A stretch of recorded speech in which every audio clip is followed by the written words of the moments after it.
রয়েছে আমাদের মধ্যে মহসিন ভাই, নিচে এখানে মহসিন ভাই, আমাদের বর্ষিয়ার নেতা মহসিন ভাইও আমাদের মধ্যে আছেন।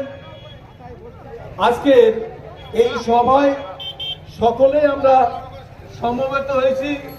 আমার প্রিয় সাথী, রাজনীতির প্রথম সাথী মনতোষ রয়েছে, এখানে উপস্থিত হয়েছেন।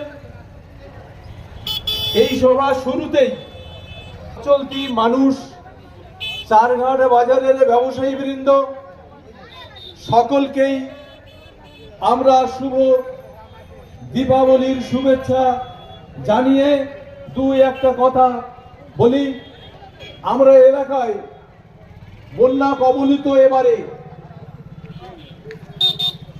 চারঘাট গ্রাম পঞ্চায়েত তৃণমূল পরিচালিত, স্বরূপনগর পঞ্চায়েত সমিতি তৃণমূল পরিচালিত, পার্শ্ববর্তী সগুনা তেবুল মির্জাপুরও মানুষ তৃণমূলের হাতেই ক্ষমতা দিয়েছেন।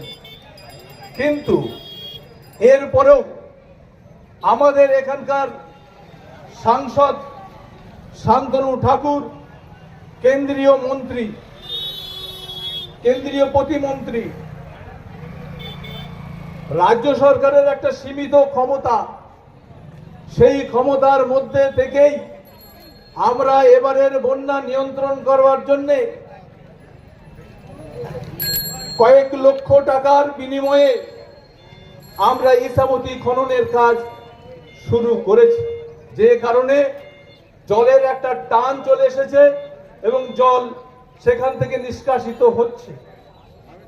আমরা এরপরেও আজকের এই সভার মধ্য দিয়ে আমাদের সরকারের কাছে আমরা দাবি রাখছি যে আগামী দিনে একটা সুষ্ঠু পরিকল্পনার মাধ্যমে এই বন্যা যাতে নিয়ন্ত্রণ করা যায়, ইসামতি, যমুনা, পদ্মা সংস্কারের মধ্য দিয়ে যাতে আমরা এলাকার মানুষের শান্তি, এলাকার অর্থনীতি, এলাকার চাষবাস, ব্যবসা বাণিজ্য, সাধারণ জীবন রক্ষা করতে পারি, তার জন্য আমরা উদ্যোগী হয়েছি।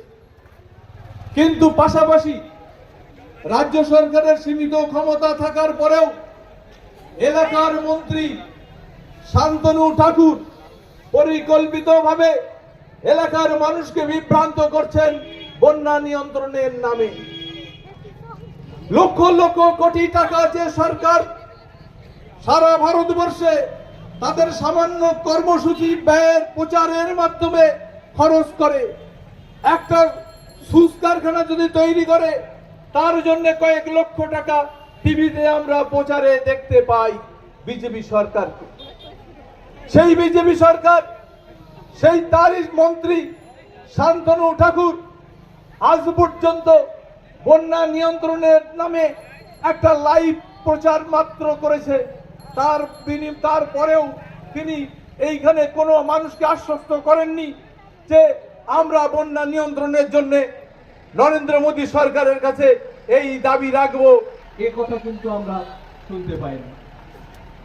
সেই কারণে আমাদের অত্যন্ত আক্ষেপ, আমরা যে জায়গাটায় আজকে সভা করছি এই জায়গাটাও একদিন তৃণমূল কংগ্রেসের সমর্থনে আমরা পঞ্চায়েত সমিতিতে আমাদের কৈলাস চৌধুরীকে শিক্ষা কর্মাধ্যক্ষ করেছিলাম।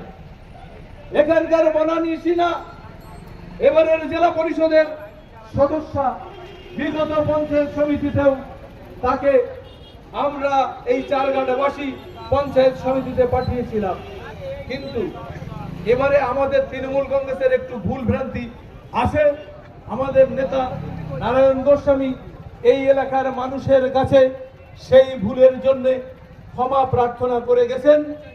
আমরা এই কারণে এই এলাকার যত শুভ বুদ্ধি সম্পন্ন মানুষ, আমরা তাদের কাছে আজকের মঞ্চেও বলছি, আমরা আমাদের ভুল শুধরে নিয়ে আমরা এই এলাকার মানুষ যারা অভিমানে দুঃখে তৃণমূল কংগ্রেসকে একটু দূরে সরিয়ে রেখেছিলেন, আমরা তাদের সেই ব্যথায় ব্যথিত, আমরা তাদের অন্তরের ব্যথাটা বুঝি।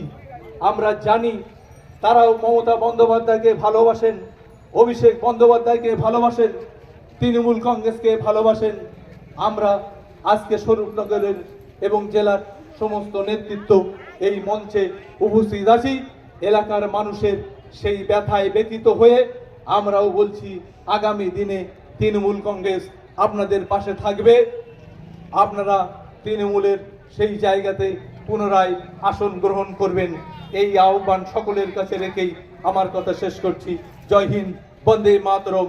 তৃণমূল কংগ্রেস জিন্দাবাদ, মমতা বন্দ্যোপাধ্যায় জিন্দাবাদ, অভিষেক বন্দ্যোপাধ্যায় জিন্দাবাদ, নারায়ণ গোস্বামী জিন্দাবাদ। মঞ্চ